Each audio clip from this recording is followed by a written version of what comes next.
Yo, what's good, y'all? Thanks for stopping by at DFJ Hoops. As always, I'm your host, Andre. And today we're going to talk about Team USA versus Australia, and then we're going to talk about Embiid as well. Team USA is getting ready for the 2024 Summer Olympics. So this was your second exhibition game against the against Australia, and I mean they played pretty good. Shout out to them. But they played their first game on last Wednesday against the Canadian team, and they beat them in convincing fashion. And today it was a completely different thing. The game was not as close as the first one against Canada, but um, we're gonna talk about everything. But let me just get into these comments right here. Shout out to Tuna Sports for being in here. He says, bench him for Anthony Davis. We only need him for Jokic. Okay, that's your opinion. All right.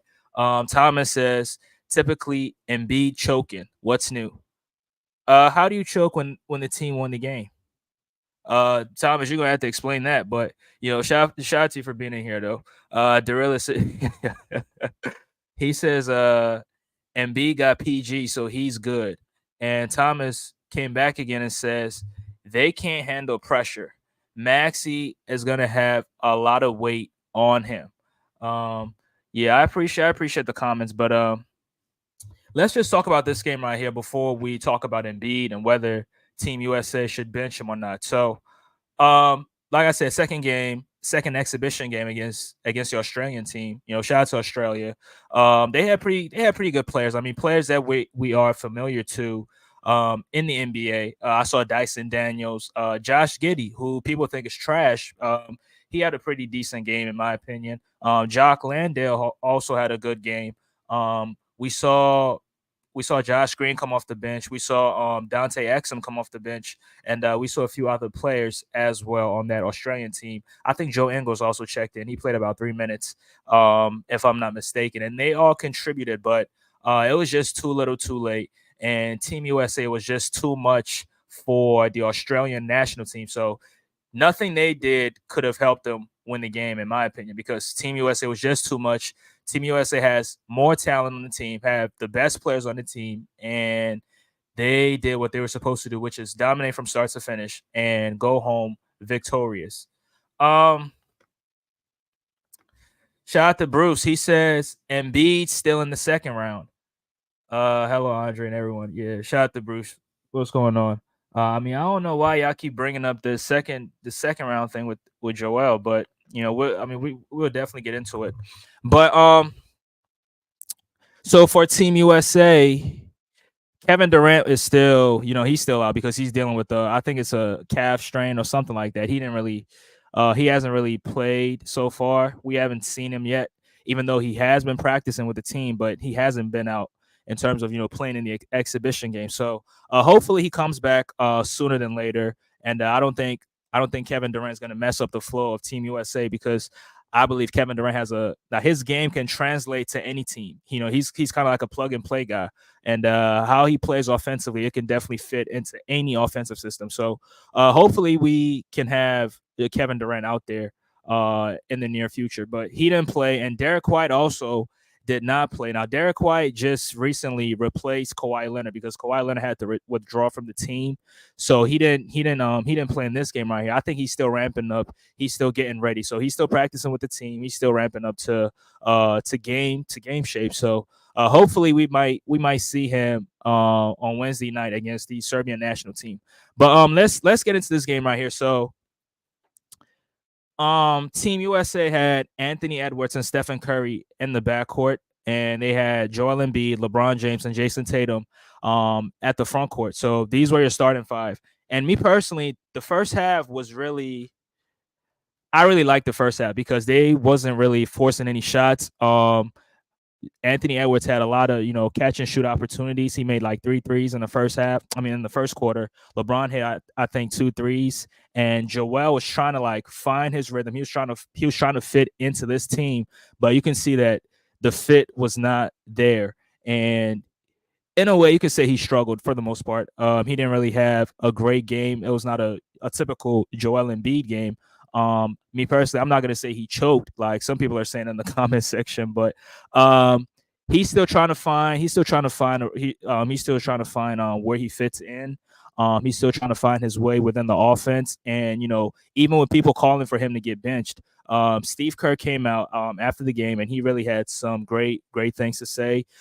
He talked about Embiid being a dominant player, and Team USA definitely needs a dominant player, because if you're going up against some of these teams that have, these big front court lineups, you definitely need somebody like a Joel who can, battle with some of these big men. Now, Anthony Davis and Bam Adebayo, like, they're good, but in terms of, going up against some of these big front court lineups, you definitely need somebody like Embiid. And like Tuna Sports said in the comment section, up top, he says bench him for AD. We only need him for Jokic, meaning that he knows that Anthony Davis will definitely get dominated by Jokic. That's why that's why he wants Joel Embiid out there when we play Serbia. But Embiid he's trying to fit in. So I mean, I'm not really gonna put too much on him. But even though he was trying to fit in my opinion, he did his best as a rim protector, as a paint presence. He did his thing.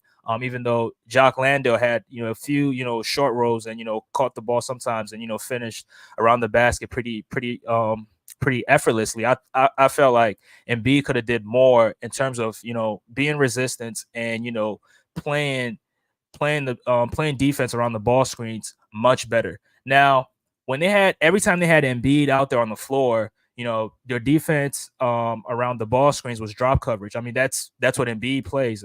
That's the defense he plays. So, but the thing is that when he was in drop coverage, there was no backside help. So that allowed Josh Giddey to find a lot of pocket, dish out a lot of pocket passes, and it allowed Jock Landale to slowly roll to the basket because there was no backside help. So if you're gonna have Embiid out there, and I think there definitely has to be backside help, because you can't expect him to play play the ball handler and also play the road guy. So that's not gonna work.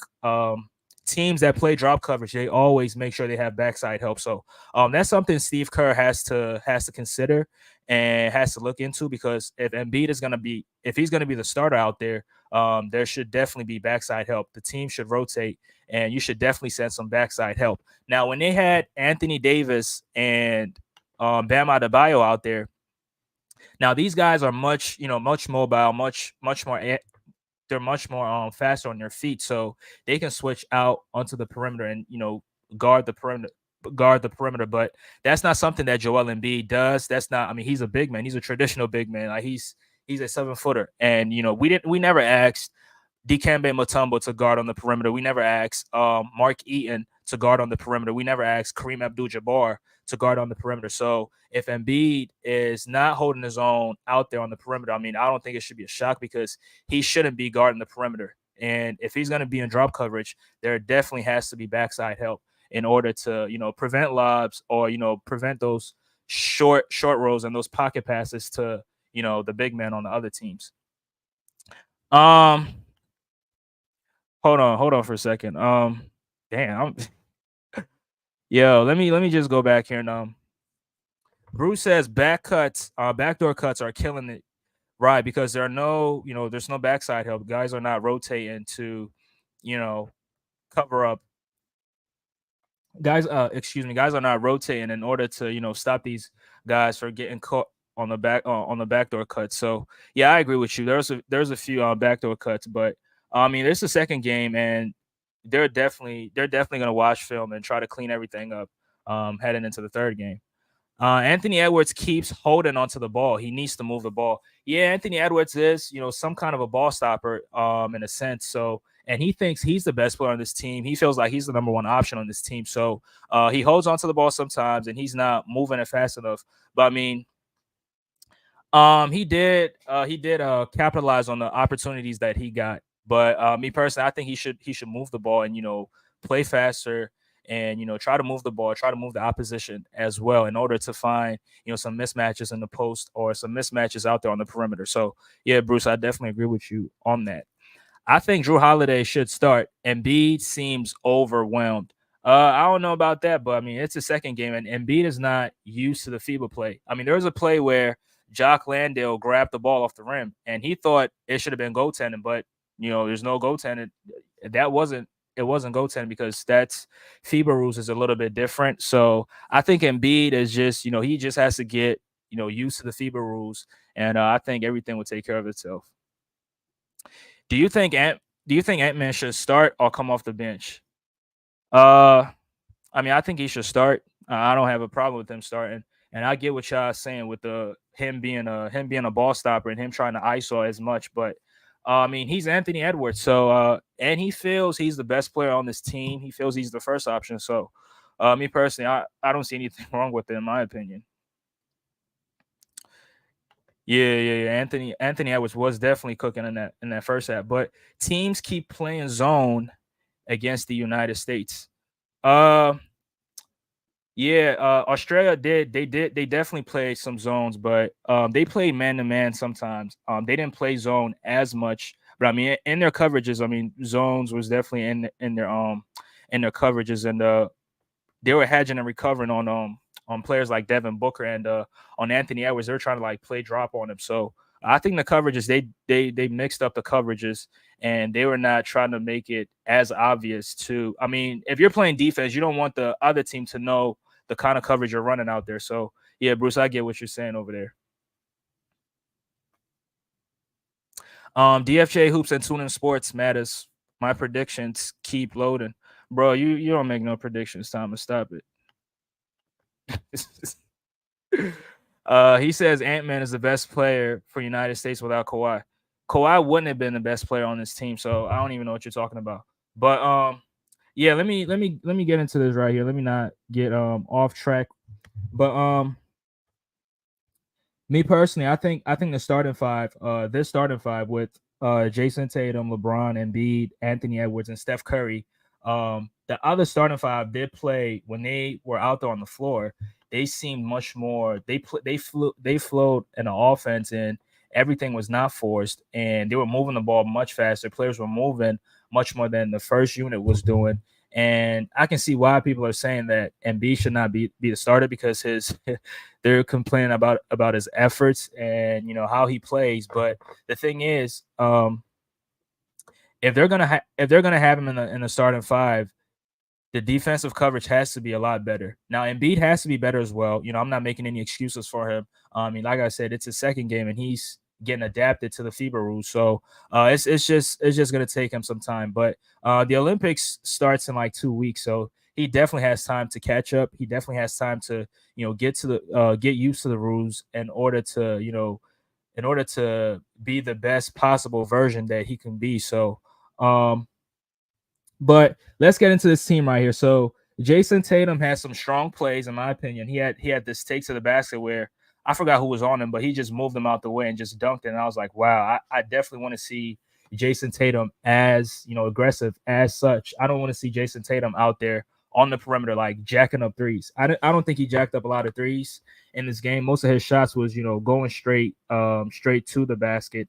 And that play, like I said, he muscled his way to the basket, and I was pretty impressed with that move.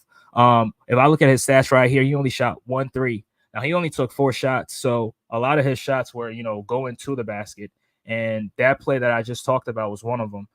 So Jason Tatum was he finished this game with 7 points. I mean, it wasn't really a high scoring game. Like no player finished with 20 points. I mean, it's not surprising. It's not shocking because they only play 10 minutes a quarter. So, and these players are not playing that many minutes. So Jason Tatum was pretty impressive out there, and defensively, he was also.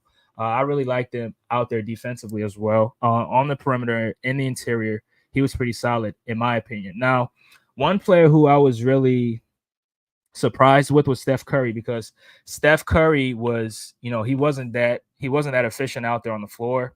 He was 1 for 6 from the 3-point line. The only shot he made was he caught the ball, I think, at the top of the key, he pump faked, took a dribble, shot the three, and he made it. But a lot of his shots he couldn't really capitalize on it. But again, I'm not gonna be concerned or too worried about it because it's Steph Curry. Steph Curry, when he gets into a rhythm, like I said, he's definitely gonna make a lot of histories. And when you look at this setup, I know people are gonna disagree with me, but this setup, if you really watch the games, the 3-point line in the 3-point line in the Olympics is much shorter than what it is in the NBA. I don't know if y'all noticed it. I don't know if y'all get what I'm talking about, but the 3-point line seems shorter, and that's how Anthony Edwards, in the first quarter was able to knock down like three threes, and LeBron was able to knock down I think two threes because the line was shorter and guys were moving the ball to start the game. The guys were moving the ball and players were moving. And Australia did a good job. You got to give them credit because they were overloading the strong side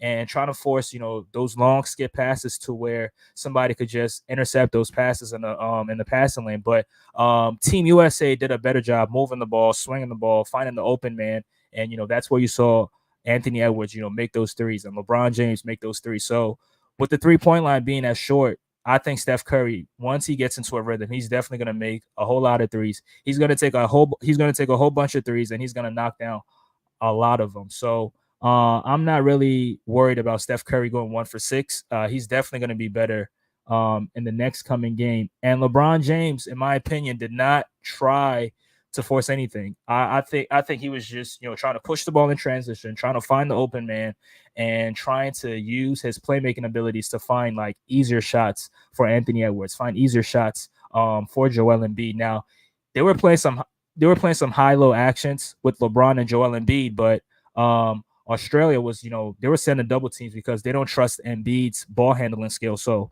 every time he caught the ball on the block, they were able to send to. You see, Josh Giddey come in for a double team, or you'll see, Dyson Daniels coming for a double team because they don't trust Embiid's, they don't trust his passing skills, and they believe once you send the double team, he's going to turn the ball over. So LeBron tried to, get Embiid going, but Team Australia just played a little bit differently. So that's why Joel, in my opinion, was not as dominant. And people are saying that he's playing lazy, but uh, I think once he plays enough games, he's definitely going to get used to the play speed. Now, I mean, the Sixers are one of the worst in terms of pace. The Sixers don't really play fast, so that's what Embiid is used to. But if you're a fan of the Sacramento Kings, the Indiana Pacers, like these teams play fast. So if you're always watching these teams, you're gonna want Team USA to play the same way. But these guys are trying to slow.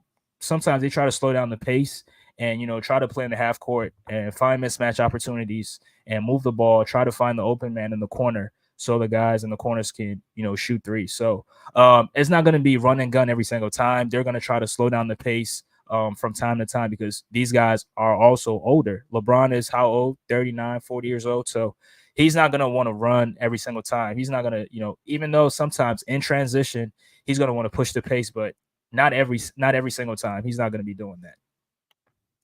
Let me look at these comments right here. So, Thomas says, Embiid don't like competition, bro. Yeah, I just come on. I'm not even gonna get into this. I know Embiid could match Jokic only. I know Embiid could. I know Embiid could match Jokic. Only time I'm rooting for this NIGGA, but when the season start, he back on the op list. I mean, Tuna Sports, yeah. Just do you, bro. Just do you. At Thomas, what's the prediction? Prediction on what game? Ant-Man and Embiid should come off the bench at Thomas. Why should they come off the bench? Because they're I mean, like I said, but I mean, I'm gonna get into the second thing that I want to talk about, and we'll address. I think I know why you're sending that comment, but yeah, shout out to Cottage 81, bro. Appreciate you for being in here. Appreciate you. Shout out to you. Shout out to Zay. Too Tough Entertainment. Yo, Zay, I told you the last time, like, bro, I can rap, I can sing, I can write, I can mix records. Like, bro, y'all gotta give me a record deal at Too Tough Entertainment. I gotta give me a record deal. Yeah. But let me get into this second thing right here. But so um Team USA, they play with two different lineups, right? So the first one was with Jason Tatum, LeBron, Embiid, Anthony Edwards, and Steph Curry. And this was the second lineup that they were running out there. Now, this lineup right here, in my opinion, played better than the first lineup, in my opinion, because when this lineup was in the game offensively, they moved the ball, the players were moving, and defensively, these guys can switch 1 through 5. I mean, Bam Adebayo can switch and can guard perimeter players, and Anthony Davis as well. Anthony Davis does not have to play and drop coverage to guard on ball screens. He can just they can just switch out, and I definitely believe Anthony Davis can hold his own. And if you were watching this and you were watching this team, this lineup out there, it really felt appealing to the eye because everything was fast. Anthony Davis and Bam Adebayo were hustling on the glass. I think Anthony Davis finished with 7 offensive rebounds or something like that. So he was hustling on the glass. He was setting screens. He was hard rolling to the glass, catching the ball in transition. Making these tough passes, making the right reads, and also being a defensive anchor in this game. And it allowed Bam Adebayo to, do what he does best, which is, try to switch out to the perimeter and guard players. I saw him. He had some great defensive possessions against Josh Giddey. He had some good defensive possessions against Dyson Daniels and some of the guards on the Australian team. And I mean, I always say this, that Bam Adebayo, in my opinion, is the best, in terms of, I would say he's the best defender in the league because, me personally, I always favor whoever's versatile. And when you look at Bam Adebayo, he can guard the rim, he can guard in the pick and roll, and he can also on the island, he can definitely hold his own. So when you talk about the best defender, I always give it to him. Now I know people are going to disagree, but when Bam had Anthony Davis out there, who is a rim protector, it allowed Bam. You saw how valuable he is defensively, and I think this tournament is going to show you the value of Bam Adebayo defensively and what he means to this Miami Heat team. Now on Miami, he plays the center position. He's not the power forward, but even though he's still able to switch out to the perimeter. But I think this tournament, people are going to see how good Bam Adebayo is defensively because he definitely gets looked down in that category. But when this team was out there, I mean, Devin Booker, they were hedging and recovering on Devin Booker, trying to force him ice screens and force not. They were not trying to force him into the middle. They were trying to force him down baseline, and that's Devin Booker's game. I mean, I think when he goes baseline, he's very, very, very I mean, not difficult, but he's very, very. He's a big threat when he's going baseline because he can fade and shoot that, those baseline jumpers because that's his game. He's worked on it, and Drew Holiday also being a defensive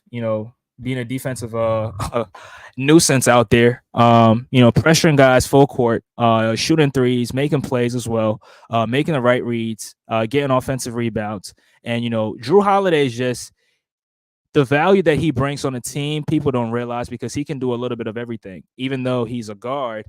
But he can do almost everything, and that's why I think Boston was as successful as they were this season because with the addition of Drew Holiday, he's able to do a little bit of everything. And Marcus Smart was not, Marcus Smart did not give you that value, in my opinion. Cottage says, "Tune in sports. Click on my channel link." Uh, yeah. Zay, man, let's lock in on some music. Well, I rap too. I'm on Showtime. Oh yeah, I mean, I don't really be on Showtime channel like that. So, but I gotta go check it out then. I definitely gotta go check it out. Yeah, if y'all listening, y'all can sub to my guy Cottage. Y'all can sub to his channel. Um, yeah. Check out his channel too. But so if guys want Anthony Davis in the starting lineup, me personally, I don't really have any issues with it because Anthony Davis, like I said, he can switch out to the perimeter and pretty much hold his own, and the team can switch 1 through 5. They can play a switching type defense out there, but when you have Embiid out there, you got to play in drop coverage, and there has to be help on the backside. Guys have to rotate to cover up the backside. Otherwise, you're going to give up a lot of lobs. Even though he did intercept a few lobs in this game right here, because that's what he's good at sometimes. But most of the time you have to send backside help because you're definitely going to get cooked on the lobs if you're not sending those. If you're not sending backside help. Now, perimeter defense, this team pretty much did. They did well, in my opinion. in this game. They had a pretty comfortable lead. They got up by almost 22 points. And when they got up 22 points and they went into the third quarter, when Embiid went out, people saying that Embiid should come off the bench. Surprisingly, Embiid had the best plus minus on this team. He had the highest plus minus on this team. Or yeah, he had one of the best plus minus on his team. But once Embiid got benched in that third quarter, that's when they went on their run, and the 22 point lead that Team USA had, they cut it down all the way to 6 points, and that's where Team USA was turning the ball over. Team USA was being sloppy with the ball, not taking care of the ball, telegraphing passes, and Australia was just they were just capitalized they're just capitalizing on those opportunities, and they were just converting on that. And even Steve Kerr in his post game interview, he commented on that, and he said that in the third we had a lot of turnovers, and we definitely have to clean that up. So they're definitely going to watch film to make sure that most of those mistakes that they made in the third, they're definitely going to make sure that those mistakes don't happen moving forward. Now, this team had 18 turnovers altogether. Now, on Wednesday night, they had 15. So they definitely have to cut out on those turnovers, because if you play against a very good team, teams like that are just gonna capitalize on those turnovers, and they're definitely gonna convert every single time. Now, one more thing that I need to get into before I talk about whether Embiid should get benched or not is, whether Anthony Edwards should be benched. Now, me personally, I don't think Anthony Edwards should be benched, because when he's on the floor, you can see how selfless he plays. Now, even though he does hold onto the ball, a whole lot, I love how he defends out there on the perimeter. He pushes the ball in transition as well, and sometimes he's able to rotate on defense and disrupt a lot of lobs, on the backside. When he's especially standing in the weak side, he's able to, come all the way and, be a disruption on the offensive, on the strong side. I mean, but if people want him to come off the bench, I highly disagree, because Anthony Edwards is one of the best players. Anthony Edwards, the rate at which he's able to score, I mean, sometimes defenses can't even handle his athleticism, because he's too quick, he's too athletic, and sometimes defenses cannot handle it. So if you talk about wanting Anthony Edwards to come off the bench, I highly disagree.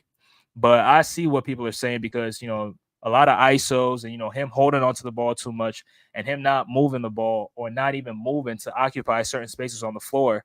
I definitely get it. But just let's not focus on that. Let's focus on the value that he brings to this team right here. Now, he took the second most shots today.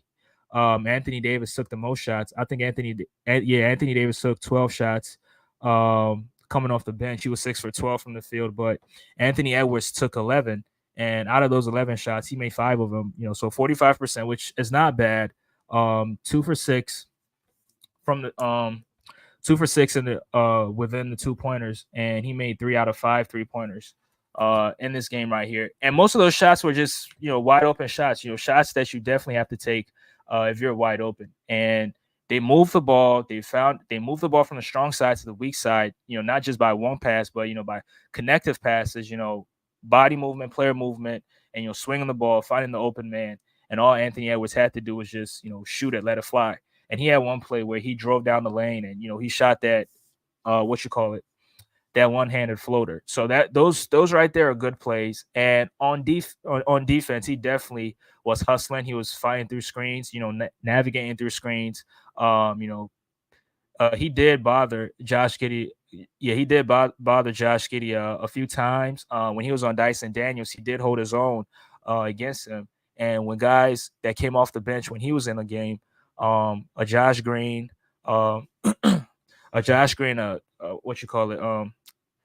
Dante Exum, all those other guys, his defense on these guys were very, very impressive, in my opinion. So I would say that you definitely need Anthony Edwards out there in the starting lineup because of his value that he brings. Now, no players is perfect. Some of these players, they have their flaws. LeBron has his flaws sometimes, which is him not, getting back on defense fast enough, which is another problem that the other team doesn't have because all of those guys they get back on defense, but LeBron sometimes does not get back on defense. Tatum sometimes, like we said, Tatum can get jump shot happy when those three balls are falling for him, but in this game he wasn't jump shot happy. He attacked the rim, and in my opinion, that's the version of Jason Tatum that I love to see. Cottage says, "Is Jason Tatum better than Luka Doncic in your opinion?" No, Luka Doncic is still better than Jason Tatum, in my opinion. But yeah, other people might think otherwise. But me personally, I think Luka's a better player. But yeah, it was a good victory for Team USA. And like I said, Australia did go on the run, and that 22-point lead, it did cut to 6 points, but that's where Team USA executed down the stretch where they made all the winning plays. They made those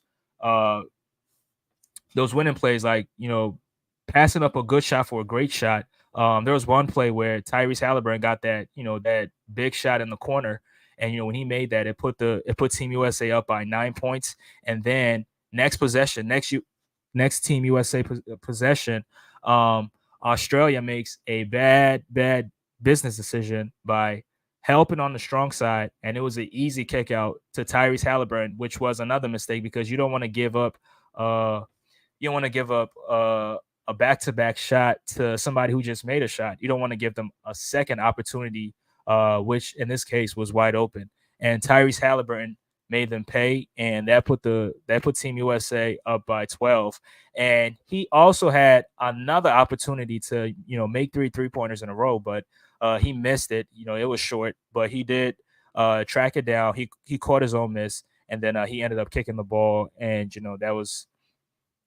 um that was a turnover right then and there. But Australia still kept, they kept trying to, get this lead, but Team USA just did just as enough to keep them away and win this game going far. But they should have, in my opinion, they should have won this game by double digits, but um, it didn't happen that way because those turnovers really hurt us that much, and Australia didn't really have as many turnovers as the United States. So that's one thing they're gonna have to work on. Another thing they have to work on is the ball movement, especially in that first team. If they're gonna keep running with the first team, but me personally, do I want to see Embiid get benched?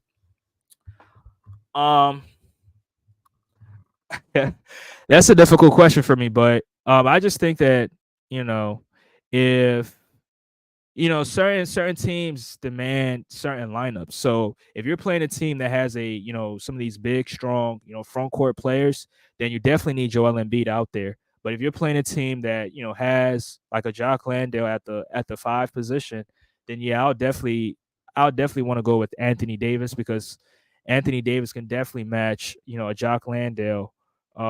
Even though Embiid could, if they're sending him some backside help on the on drop coverages, but I just think Anthony Davis will be the best. He'll definitely be the best option in that situation because his ability to guard in space, his ability to switch out and guard on the perimeter. I just think that he'll be a better fit for that instead of a Joel Embiid, in my opinion. Brian Pumper said, "Yeah, appreciate you for being in here." He says, "Hell yeah, I'm benching Embiid. This dude let a Jock Landale cook him. I'm not with it." Yeah, I wasn't with it as well, but I think Embiid is definitely he's trying to get used to the rules because I don't know if you remember the play where Landale, grabbed the ball off the rim and Embiid was looking like, yo, ain't that goaltending? But it wasn't because FIBA rules is much different than the NBA. So I think he's getting used to it, and he hasn't played in a long time. He's trying to get into a rhythm. But I mean, he did give up a lot of easy opportunities to Jock Landale. I think he was like what 9 for 12 from the field and finished with 20 points and nine or seven rebounds or something like that. So he had a pretty good game in my opinion for his standards. He had a pretty good game, and Embiid should have. I mean, Embiid could have did a better job than what he did. So I'm not defending him, right? I'm not gonna defend him, but I just think that if he keeps playing, he'll definitely be a lot better than his performance out there today. Uh, yeah, I think Luka's better than Tatum.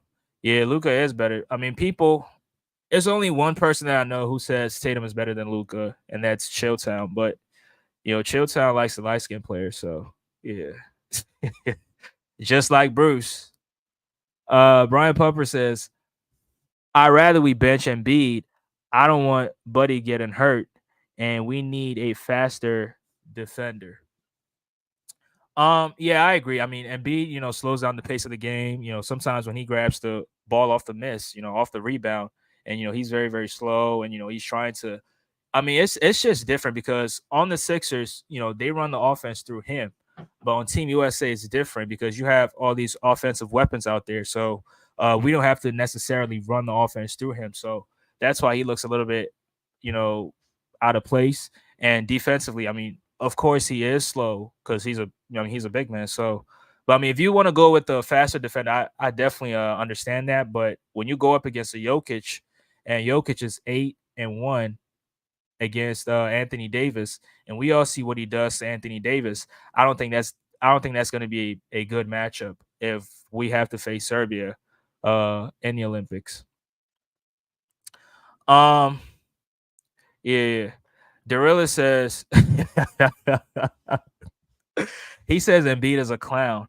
I mean, he's trying to get into rhythm. So, don't cook him for it. I mean, if you're a Sixer fan, you're definitely used to this. He's not his first few games. He doesn't really show a lot, in my opinion. Team USA doesn't have a lot of catch and shoot guys. So Joel can play with dudes like LeBron, Hallie, and Tatum. I mean, LeBron had a few catch and shoot threes. Him, Anthony Edwards, they made a few catch and shoot threes. I mean, Halliburton and Booker also made some catch and shoot threes. But I mean, I get what you're saying. Embiid did not play with those guys. I mean, I'm talking about Halliburton, Booker, and all those. So yeah, I see what you're saying there. But I mean, this team definitely has a few, not a lot, but a few catch and shoot guys. Steph Curry can also catch and shoot, but he wasn't that efficient out there on the floor today. So, uh, do you think Joel is overrated? I don't. I mean, it depends where you have him at. I mean, me personally, I don't think he's top three.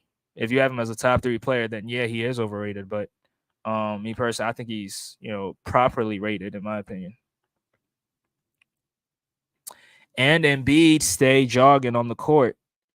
Being a 76ers fan, I can't have these dudes. I can't have these dudes letting us down. Yeah, Embiid he'll definitely get into rhythm. But let's not waste any more time. Let's just talk about whether Embiid should get benched or not. So, in my opinion, Embiid had a better game against Australia than he did against the Canadian team. I mean, I don't think anybody's gonna disagree with me. Embiid fouled out against Canada in just like what 12 or 13 minutes. So in this game, right, he played 16. He didn't really play a lot of minutes. I think he played the least amount of minutes out of everybody on this team. So wait 1 second, y'all.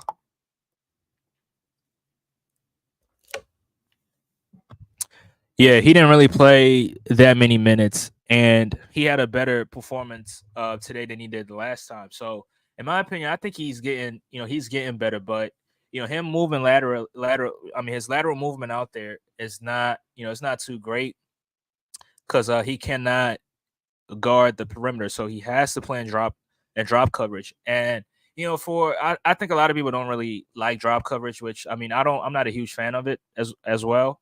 I mean, awful coaching really hates drop coverage, but if you have Embiid out there, he definitely has to play in drop coverage, and people don't seem to like it, and people want Anthony Davis out there because I mean Anthony Davis is mobile. He can he's athletic. He can move from side to side. He can and he hustles on the glass. So I can see why people want Anthony Davis starting, which I'm not too mad at it because it's Team USA. You have some of the best players on this team. Now, just because people are asking for Anthony Davis to start over Embiid, it doesn't really mean that Anthony Davis is better than Embiid because I don't think anybody believes that.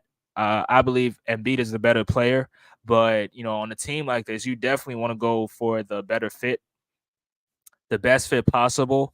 And against certain teams, obviously Embiid is not going to be the best fit out there because he's a liability out there on the perimeter. But when you go up against these big front court players, then yeah, Embiid definitely has to be in that starting role to kind of like neutralize some of these guys because these guys are going to overwhelm you with their size and with their dominance in the paint. But when you have Joel Embiid out there, he's not going to have that issue. Guys are not going to try to dominate him and try to kill him on the glass like that. So, do I think Embiid should get benched? Yeah, I would say yeah, but in certain matchups, he should start.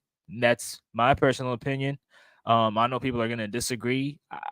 I don't think Tuna Sports is going to I don't think Tuna Sports is going to disagree because he suggested the same thing, and I also believe that as well. So in certain matchups, Embiid has to start.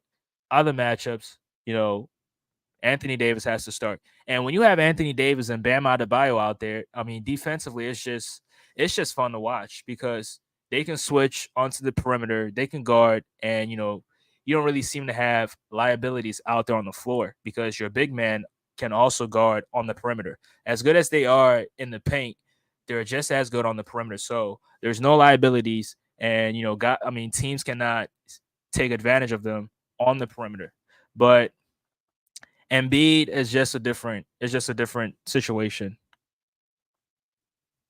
Yeah, yeah, yeah, yeah, yeah. Cottage says Embiid is that dude. Yeah, Embiid is definitely that dude. But for what this team needs, I want to see Team USA run like a 5-out type offense, and see guys move side to side, see the ball move side to side, ball movement, player movement, and Embiid is just not. That's just not that play style. Just doesn't fit him because that's not the play style that he's accustomed to. So, that's why I'm saying that if we have to bench anybody, Joel Embiid has to get benched. But I don't want to see Anthony Edwards get benched because he brings so much value to this team. And I think he can definitely fit into, the style of play that I want Team USA to play. Tuna Sports says, yeah, certain matchups, I agree. Yeah, certain matchups, definitely. But, today, you definitely want a Bam Adebayo and Anthony Davis out there on the floor defensively because they can switch out and pretty much hold their own out there on the perimeter. And offensively, these guys are, pick and roll threats. They're pick and pop threats as well. Anytime Bam Adebayo is on that elbow, on that nail, that kind of like the 16 footer, 16 foot range and 18-foot range. Like when he's in those spots and he puts a shot up, I always feel like it's going in because he's kind of like, he's worked on those shots. He's worked, like, that's his game. So he's worked on it. He's gotten better at it. So when he takes those shots, I'm really, really confident with him making those. Now, I'm not saying Embiid cannot do that because that is Embiid's game as well. But Embiid is not going to slip the pick and roll as good as Bam is going to do it. Embiid is not going to hard roll as good as Bam is going to do it or Anthony Davis is going to do it. So that's why, we want to get into we want to score easier and we want to score faster in order to get back on defense and get the defense set. And Embiid, everything is slow. Everything is in slow motion. So that's why, me personally, I would want Anthony Davis out there. But if you're playing against other slow teams, then yeah, Joel Embiid can definitely be out there on the floor because that's that type of play fits his play style as well. Um, Cottage says, ADFJ, you think Team USA can win the Olympic gold medal in your opinion, bro? Yeah, I think they can definitely. I think they can definitely win. Um, they've won their two exhibition games, and me personally, I think they can be as dominant in the Olympics because I don't think France, I don't think Serbia, I don't think Canada is better than Team USA. So, with that being said, they should definitely be able to win gold. Now they're favored to win the tournament, but I mean, even though you're favored, you still have to go out there and play. So we'll see. But yeah, I definitely think they can win gold at the Olympics, and I'm also favoring them as well. But that's all I got. Yeah, I think Embiid definitely has to. In certain matchups, he cannot start. Yeah, yeah. When you're playing these fast teams, he cannot start because he likes to slow everything down and play in the half court and try to run the offense through him. And on this team right here, you don't necessarily have to run the offense through Embiid. Embiid is an offensive he's an offensive genius. Don't get me wrong, but you want to play fast, you want to get into early offense, and Embiid does not. His play style does not. I mean, his play style does not fit that. So, Anthony Davis, yeah, but on Wednesday night, Embiid should definitely be in the starting lineup. Kyder said, "What do you think here?" Oh yeah, I already answered this. I think they could definitely. I think they can definitely win. But I don't know if I should put the link in the chat. I don't know if anybody's gonna join. Give me their thoughts on the game and whether Embiid should get benched. But yeah, that's my whole. That's all I got on this. Team USA did play a good game, even though there's a lot of things they have to work on. The ball movement, they have to work on it. Not turning the ball over so much, they have to work on it as well. Because Embiid finished with 3 turnovers. LeBron had 3 turnovers. Anthony Davis and Bam, they also had 3 turnovers. So that's something that they definitely gotta work on, in my opinion. Um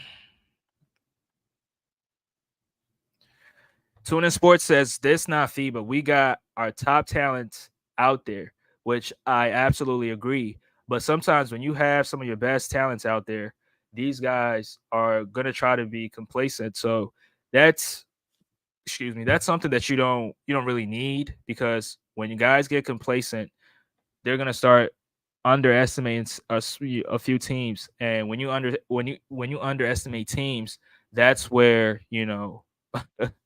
that's where you lose to a team, and you don't know what happened. So yeah, I think we shouldn't really be complacent. They should take every game one time. I mean, they should take everything one game at a time, and try to get ready, not try to force anything. And I think they can definitely be successful. So yeah, I dropped the link. If y'all want to come in, I mean, Tune In Sports, I don't know if you want to come in and give me your thoughts, but yeah, the link is right down there. So I don't know if Thomas, you was doing a whole lot of capping in the comment section, talking about Embiid doesn't want to compete. Like, come on, bro, you don't make it to the NBA to not compete. So that right there is a bad take. And you talking about Embiid choke? How do you choke a game when you won? It's just bad, bad, bad, bad takes. So yeah, but let me take a look at this box score right here, and Team USA, they showed a pretty good fight, but Team USA came out victorious. Now, one other thing that Team USA has to limit is giving up second chance opportunities, because Australia had more possessions than Team USA, and that's because they gave up all those offensive rebounds. So that's one thing they also got to clean up. Not give up too many second chance opportunities, uh, and not give up a lot of possessions out there like that. But Tyrese Halliburton, in my opinion, was pretty good, but he didn't really push the ball in transition as much as I wanted him to, because when he's playing on Indiana, you can see him. I mean, they try to get into early offense, as much as possible, but you didn't really see that with him. I mean, I saw Devin Booker try to, push it in transition. I saw Drew Holiday try to get out in transition and, find like easy shots for his teammates and himself as well.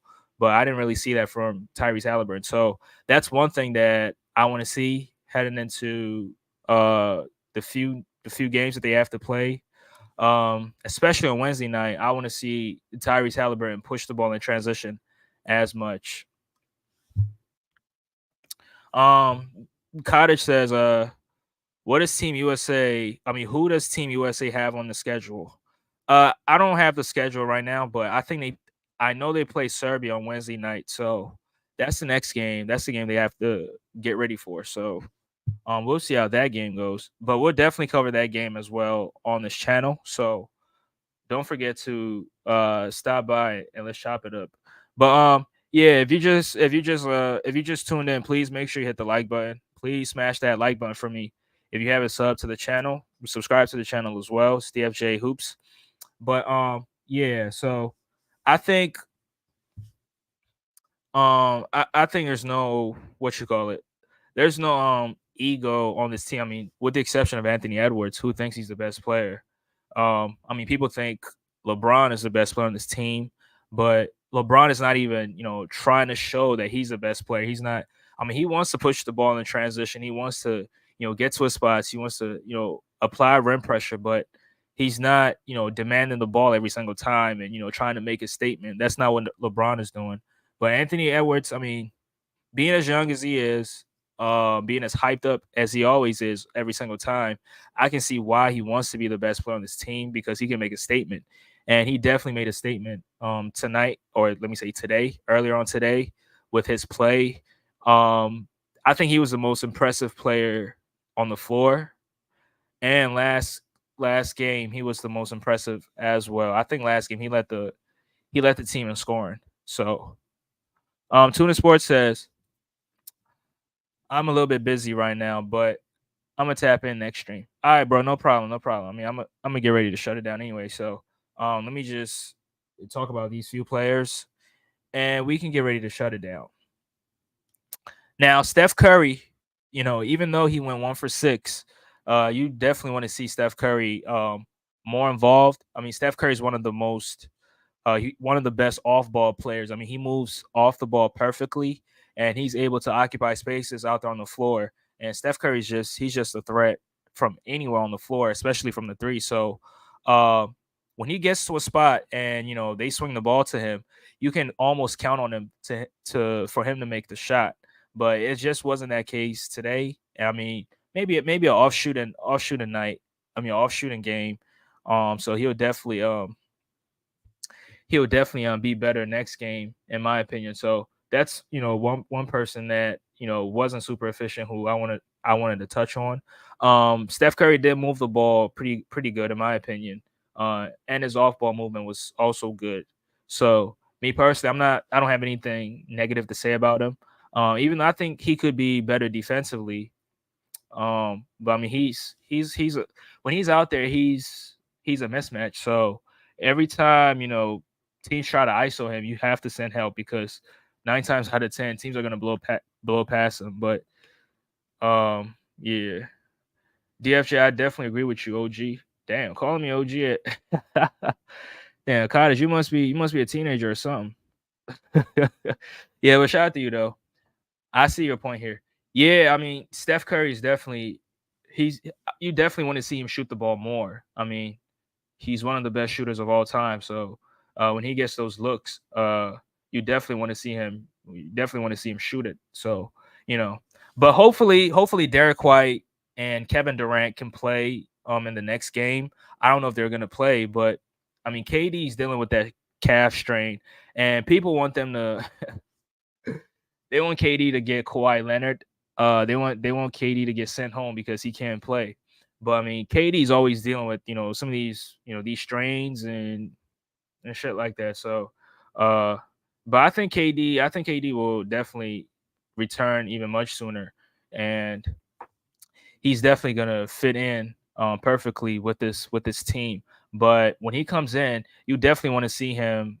What you call it? You definitely want to see him shoot the ball. You want to see him be aggressive, and also you want to see him be a glass cleaner as well. Because KD's a very good help side defender at the rim if he wants to be. Right. I mean, he's not always that, but when he wants to be that help side defender at the rim, he's definitely capable of doing it.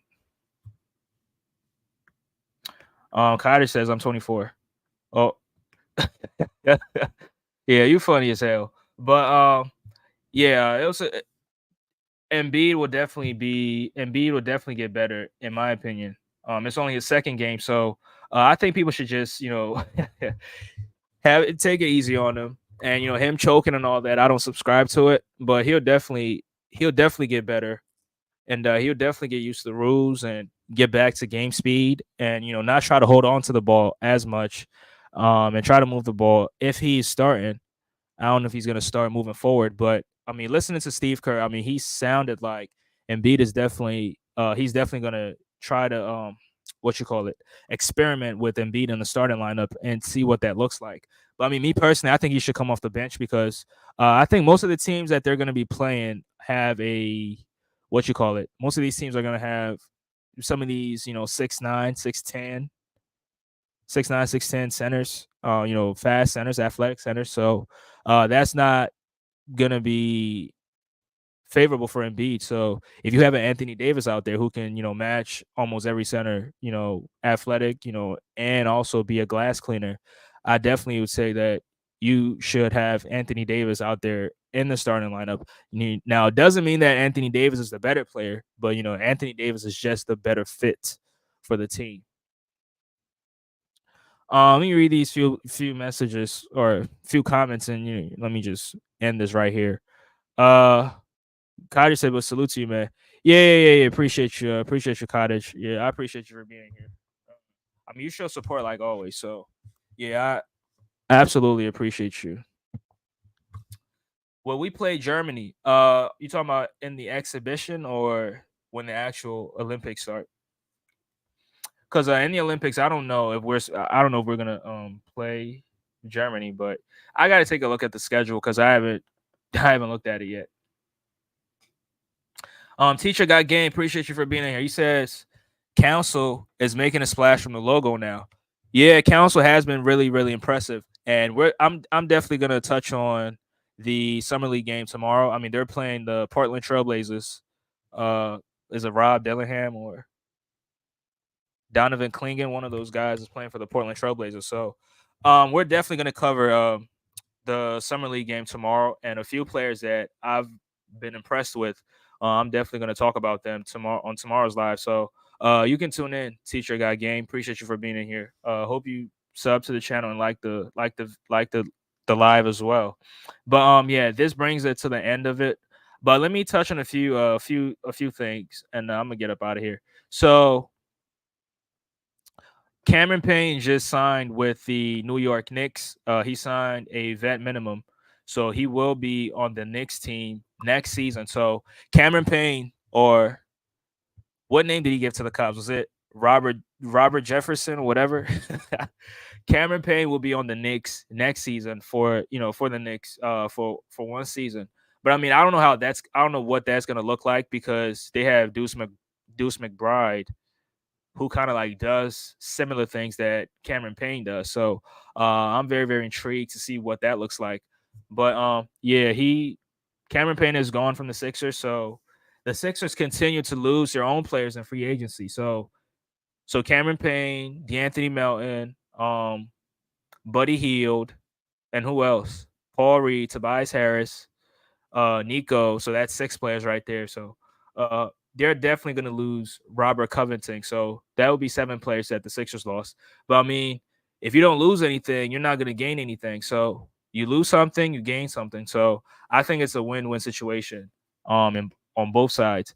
And also, the Sixers signed the 41st pick in the 2024 draft to a 4-year deal, which is worth I think 8 million or something like that. So when you hear people saying that Bronny James is the only player who has a guaranteed contract because of his dad, well, what about Adam Bona for the 76ers? He has a guaranteed contract. So is his family member in the NBA? Uh, I'll leave that to somebody else to answer. But that was just by the way. I mean, hopefully Team USA can win with Jason Tatum, dog. Yeah, hopefully. I mean, hopefully, yeah, hopefully they can win, and they definitely can because Tatum is definitely somebody who fits perfectly to this team, in my opinion. If he's not, shooting a lot of threes, he's definitely he's a force going down low, in my opinion. Tuna Sports says you don't need the backup dancer. Y'all got McCain and Lowry, bro. You continue to make jokes. You continue to make jokes, bro. Yeah. Carter says correct here. DF chain. Yeah.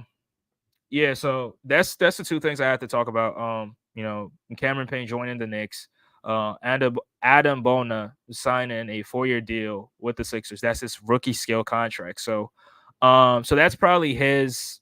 He's probably going to be Paul Reed's, replacement, which he's been pretty better than Paul Reed. Even though it's summer league, he was averaging I think 4 blocks or something crazy like that. So, um, he's probably a much more of a dirty work guy than Paul Reed was. So, I'm not trying to bash Paul Reed, but I think he does that job better than Paul Reed. So, that's his replacement. So hopefully, um, he can crack the rotation at some point in the future. Narratives. It's LeBron's son. They hate LeBron. I mean that is true. And I heard somebody say that Bronny has the highest or biggest contract as a second round pick of all time. Like, bro, what are you talking about? Yeah, I just say anything and you just come on, man. But yeah.